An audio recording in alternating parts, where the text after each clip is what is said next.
கடந்த 8/8/25 அன்று இதே சென்னை உயர்நீதிமன்றத்திலே மருத்துவர் அன்புமணி அவர்கள் சட்டவிரோதமாக மாமல்லபுரத்திலே ஒரு பொதுக்குழு என்ற கூட்டத்தை கூட்டவிருக்கிறார். அதை கூட்டக்கூடாது, ஏனென்று சொன்னால் அதனால் சட்டம் ஒழுங்கு சீர்கெடும். மருத்துவர் ஐயாதான் 30/5/2025 தலைவராக இருக்கிறார். தலைவர் பதவி போனதற்கு பிறகு அன்புமணி அப்படி செய்யக்கூடாது என்றுதான் உயர்நீதிமன்றத்திற்கு வந்தோம்.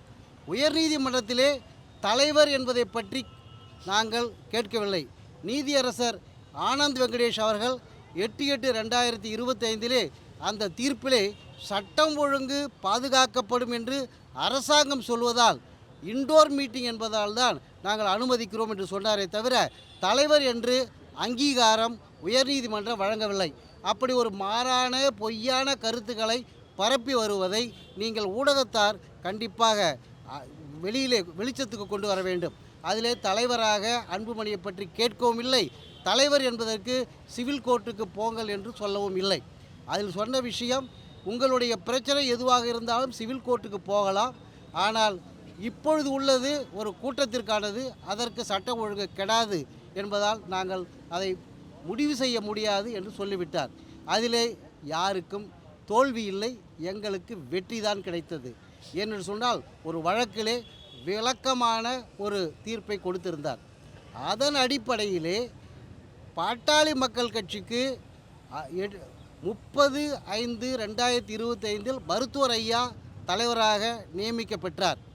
அன்புமணி அவர்களுடைய காலம் 28/5/2022 முதல் ஒரு பொதுக்குழு ஃபோட்டோ எல்லாம் நம்மிடம் இருக்கிறது, தீர்மானம் செய்து 3 ஆண்டுகளுக்கு 28/5/2025 வரைக்கும் தான் அவருக்கு தலைவர் பதவி கொடுக்கப்பட்டது.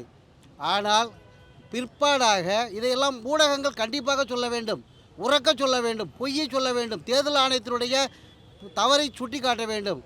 பொய்யாக 31/8/2023 அன்று பொய்யான ஒரு தகவலை பொதுக்குழுவே நடக்காத போது அவருக்கு 3 ஆண்டு காலம் பதவி இருக்கும்போது கிட்டத்தட்ட ஓராண்டு காலம் முடிந்த நிலையிலே உள்நோக்கத்தோடு தன்னுடைய தகப்பனாரையும் கட்சிக்காரர்களையும் ஏமாற்ற வேண்டும் என்ற எண்ணத்தோடு பொதுக்குழுவை நடத்தியதாக அவராகவே தன்னுடைய கையெழுத்தை மட்டும் போட்டு பொய்யாக ஒரு போலி ஆவணத்தை தயாரித்து தேர்தல் ஆணையத்திற்கு அனுப்பி அது 1/9/2023 தேர்தல் ஆணையத்துக்கு வந்தது.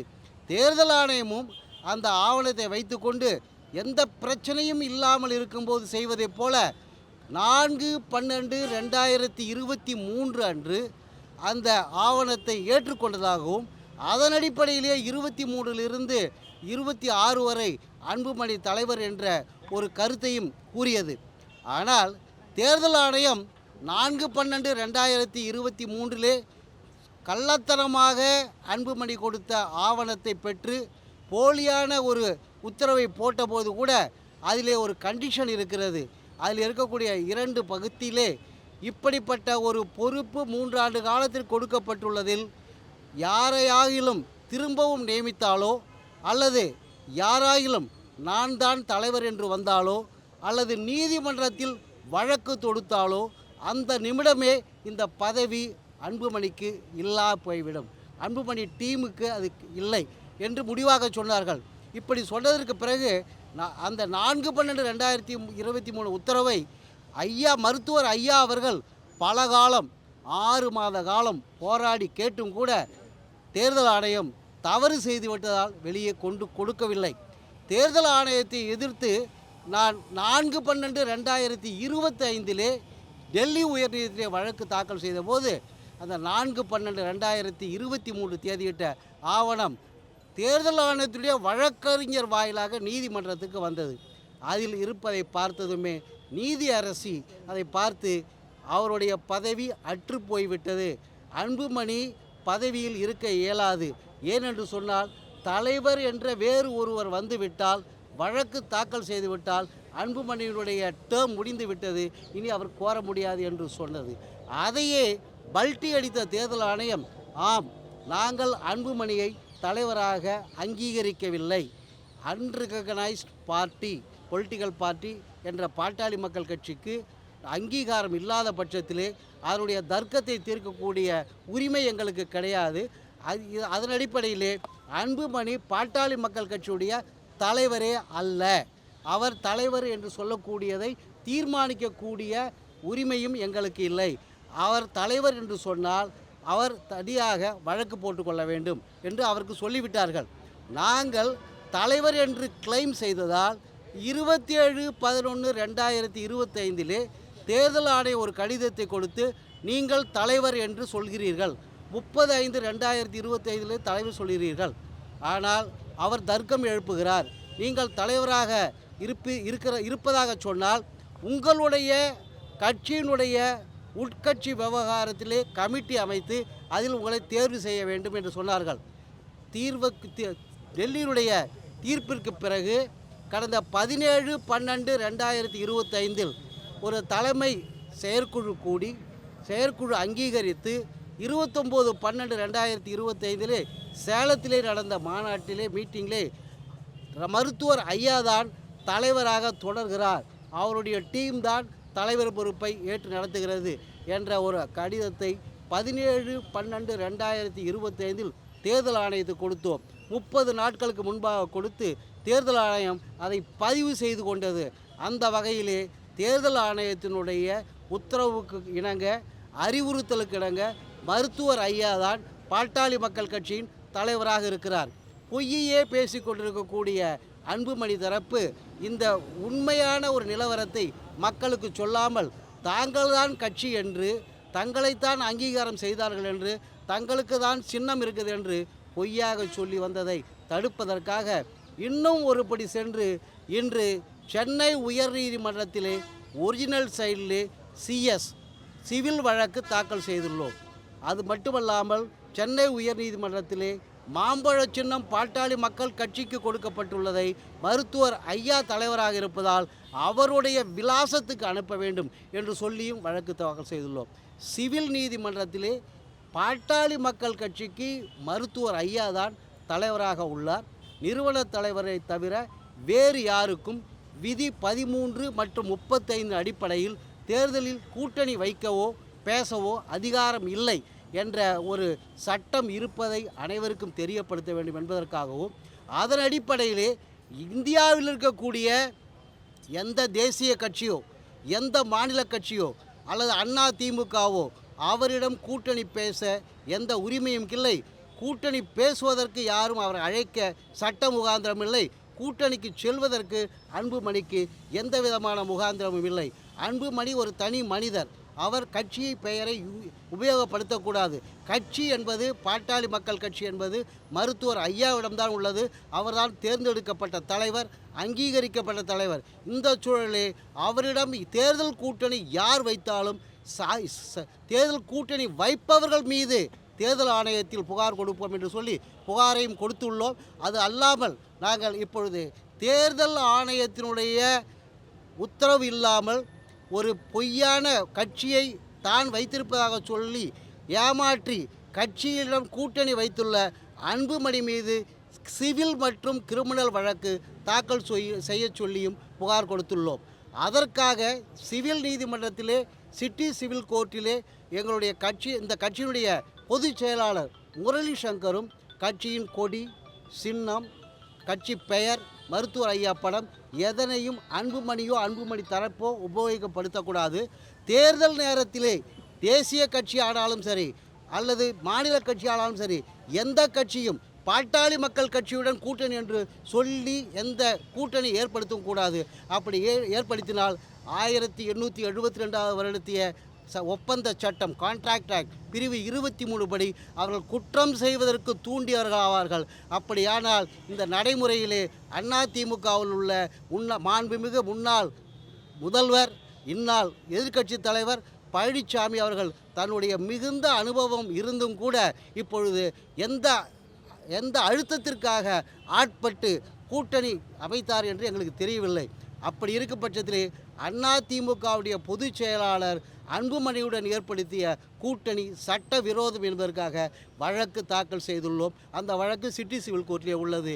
நாங்கள் வழக்கு மட்டும் தாக்கல் செய்யவில்லை, உடனடியாக இடைக்கால தடையும் கேட்டிருக்கிறோம். வழக்குகள் அனைத்தும் ஃபைல் செய்து நம்பராகிவிட்டது. அந்த நம்பர் உங்களுக்கு வழக்கறிஞர் சொல்லுவார். அந்த கோப்புக்கு வந்ததும் அந்த வழக்கினுடைய விவரங்கள் அனைத்தையும், அதில் உள்ள உத்தரவுகள் அனைத்தையும் உங்களுக்கு மீண்டும் ஒரு முறை நான் சொல்றதுக்கு கடமைப்பட்டிருக்கிறேன். உங்களுக்கு ஏதாவது கேள்வி இருந்தால் கேட்கலாம்.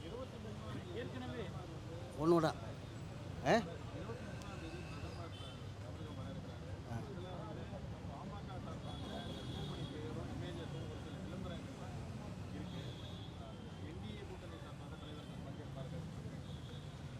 நான் இப்போ சொன்ன நல்ல அருமையான கேள்வி.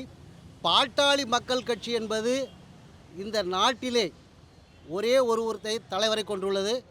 இந்த நிமிஷத்திலே டாக்டர் ராமதாஸ் தான் தலைவர், அன்புமணி தலைவர் அல்ல. அவரிடம் பாரத பிரதமரே உட்கார்ந்து கூட்டணி பேசினாலும் தவறு தவறு தவறு. அதற்கு தேர்தல் ஆணையத்திலே நாங்கள் சுட்டிக்காட்டி, அப்படி ஒரு கள்ளத்தனமாக கட்சியை திருடக்கூடிய நடவடிக்கை எடுக்கும் அன்புமணியோடு சேர்ந்து பிளாட்ஃபார்ம் ஷேர் செய்தால் அது தவறு என்போம். நாங்கள் பிரதமருக்கும் பழனிசாமிக்கும் இப்பொழுது கடிதத்தை அனுப்பவிருக்கிறோம். இப்படிப்பட்ட கட்சிக்கு நீங்கள் கூப்பிட்டு கூட்டணி பேச வேண்டுமென்றால் டாக்டர் ராமதாஸை தான் கூட்டிருக்க வேண்டும். ராமதாஸ் அல்லாமல் அன்புமணியை கூட்டது சட்டவிரோதம், தேர்தல் ஆணையத்தினுடைய உத்தரவுக்கு மாறானது. எனவே எந்த தலைவரும், பாரத பிரதமர் மட்டுமல்ல, எந்த தலைவருமே அவரை கூப்பிட்டு ஸ்டேஜில் வைத்து கட்சிக்கின் கூட்டணிக்கு தலைவர் என்று சொன்னால் அது சட்டவிரோதம் என்பதை எந்த நீதிமன்றத்திற்கும் போய் போராட தயாராக இருக்கிறார் மருத்துவர் ஐயா என்பதை சொல்லிக் கொள்கிறேன்.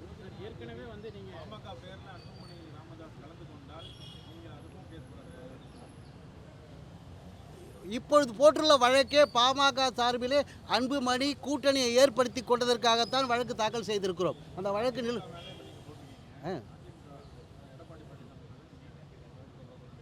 அன்புமணி மேலே போட்டு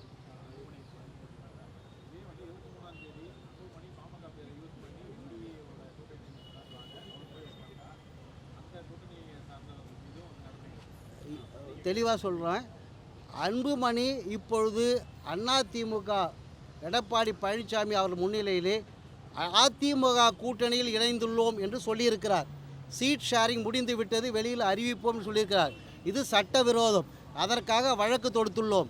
இதே அன்புமணி 23ஆம் தேதி யாரோடு வேண்டுமானாலும் எங்கு வேண்டுமானாலும் ஐயாவுடைய பாட்டாளி மக்கள் கட்சி பெயரை உபயோகித்து அவர் கூட்டணி பேசினாலோ அல்லது அறிமுக கூட்டத்தை நடத்தினாலோ அவர் மீதும் அவரை நடத்துபவர்கள் மீதும் கண்டிப்பாக வழக்கு தாக்கல் செய்வோம்.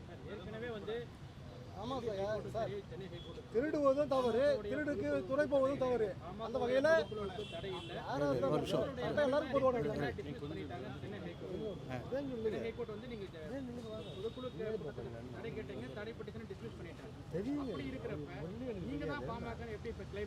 இல்லை லேட்டாக வந்துட்டீங்களா? இல்லை இல்லை, அதாவது அவங்க சொல்கிறேன், சென்னை உயர் நீதிமன்றத்தில் நீதியரசர் ஆனந்த் வெங்கடேஷ்ட வழக்கு போட்டது நான் தான் கவுன்சில் ஆன் ரெக்கார்ட். வழக்கில் கேட்ட பரிகாரம் என்னன்னு கேட்டால், பொதுக்குழுவை நடத்துறதுக்கு அன்புமணிக்கு அதிகாரம் இல்லை. ஏனென்று கேட்டால் 30/5 அவர் தலைவர் பதவி போயிட்டுது. பொதுக்குழுவை கூட்டுறதுக்கு விதி 13 படி மருத்துவர் ஐயா அவர்களுடைய இசைவு மற்றும் அவருடைய கைடன்ஸை கேட்டு தான் நாம் கூட்டம் நடத்தணும். அவர்கிட்ட யாரும் கேட்கலை, கூட்டம் நடத்தலை. தலைவராக இல்லாத அன்புமணி, பொருட்செயலாளர் இல்லாத வடிவேல் ராவணன் கூட்டத்தை கூட்ட இயலாது. ஆனால் நாங்கள் கூட்டத்தை கூட்ட இயலாது என்று சொல்கிறது மட்டுமில்லை, தலைவரே அவர் கிடையாது. தலைவராக இல்லாதவர் ஒரு பொதுக்குழு என்ற ஒரு கூட்டத்தை கூட்டக்கூடாது. அதை போலீஸில் டிஜிபிக்கும் நாங்கள் கடிதம் கொடுத்து, டிஜிபியும் சட்டம் ஒழுங்கு கிடக்கூடிய அளவில் இருந்தால் அதை கொடுக்காதீர்கள் என்று கொடுத்தார்கள். ஒரு உத்தரவும் எங்களுக்கு கொடுத்தார்கள். அப்பீல்லாம் போகலை. இல்லை அப்பீல் போகலை. இல்லை இல்லை இல்லை இல்லை